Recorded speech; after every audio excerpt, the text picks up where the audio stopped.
Tawi hili la Kariakoo tumelileta kwa sababu maalum. Tunafahamu kwamba katika soko hili kuna zaidi ya wafanyabiashara 10,000 wanakuwepo hapa, lakini kunakuwa na wakazi mbalimbali wanaokaa katika maeneo haya ya Kariakoo.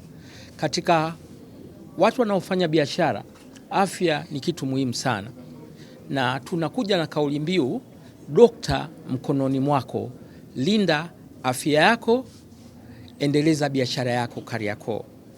Dokta mkononi mwako, linda afya yako, endeleza biashara yako Kariakoo. Tawi hili linakwenda kuwahudumia wananchi wote wenye matatizo ya moyo na wasiokuwa na matatizo ya moyo. Kwa hiyo ni tawi ambalo litakuwa linatibu magonjwa mbalimbali. Hata ukiwa na malaria, ukiwa na UTI, ukiwa na kitu chochote kile, utakuja hapa kuweza kupata matibabu. Nia yetu ni kuwafikishia wananchi huduma karibu. Unapofanya biashara yako na ukapata tatizo lolote, basi huna sababu ya kutembea kilomita nyingi kwenda kufuata huduma, unapata huduma hapo hapo. Tunachotaka ni usalama wako katika biashara zako ambapo unapofanya. Tawi hili la Kariakoo limewekwa na lina vifaa vingi sana, ambapo serikali imetumia zaidi ya bilioni 1 katika kuwekeza kwenye vifaa. Kuna mashine zenye akili munde au artificial intelligence za kupima moyo, kupima umeme wa moyo, la kupima magonjwa mbalimbali kwenye maabara. Maabara yetu ni maabara kubwa ambayo ina uwezo wa kiasi kikubwa kugundua magonjwa ambayo yako katika stage ya kwanza kabisa. Mfano kama malaria unaweza kugundulika kwenye stage ya kwanza. Ndio maabara Afrika Mashariki na Kati ambayo sasa hivi inaongoza kwa kugundua katika stage hiyo, na itakuwepo katika tawi hili. Kwa hiyo nichukue nafasi hii ya kuwaomba wananchi, kuanzia leo kwa muda wa wiki moja, taasisi ya moyo itatoa huduma bure kabisa. Njoo ujue namba zako, jua blood pressure yako, jua mafuta yako ya damu, jua sukari yako, jua urefu, jua uzito wako, na jua mapigo yako ya moyo. Tutafanya paka vipimo vya moyo hapa bure kabisa.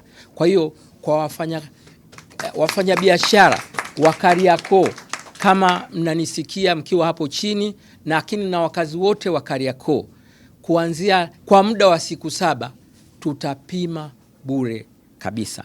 Na vile vile huduma zetu zitakuwa za bei rahisi kabisa, kuhakikisha hata yule mtu wa chini hamna atakayeshindwa kupata huduma. Kwa wafanyabiashara na wananchi wa Kariakoo wanaofanya shughuli zao ndani ya Kariakoo, lakini pia kwa wakazi wa eneo hili la Kariakoo, niwahimize kutumia tawi hili la JKCI kikamilifu kwa ajili ya huduma za uchunguzi wa matibabu, lakini pia kwa ajili ya kujikinga na magonjwa yasiambukiza, hususan magonjwa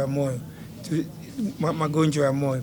Basi baada ya kusema maneno haya machache, kwa niaba ya uongozi wa JKCI, natangaza rasmi kuwa tawi la JKCI Kariakoo limefunguliwa, nilipo tayari kuwahudumia watu wote kutoka ndani na nje ya Tanzania. Kariakoo ni eneo ambalo linaingia watu, nimemsikia mkurugenzi akisema ni watu 10,000. Hapa tunapokea watu zaidi ya 100,000 kwa siku wanaoingia na kutoka. Sasa ni eneo ambalo kwa kweli tulikuwa hatuna hospitali kubwa ya karibu zaidi ya hizi ndogo ndogo za kawaida, na ni eneo ambalo watu ni wengi na kunaweza kutokea dharura au tukio lolote. Na tukiangalia kulikuwa kuna tatizo la njia, lakini kama ambavyo amesema mwenyekiti meneja wa soko, hapa ni rahisi kufikika kwa maana ya njia, lakini ni karibu na katikati ya soko letu. Tuna mazungumzo mazuri ambayo tumeanza kwa awali na mkurugenzi kuona wafanyabiashara wote wanachama wa jumuiya ya wafanyabiashara Kariakoo wanapata huduma hapa kwa bei maalum.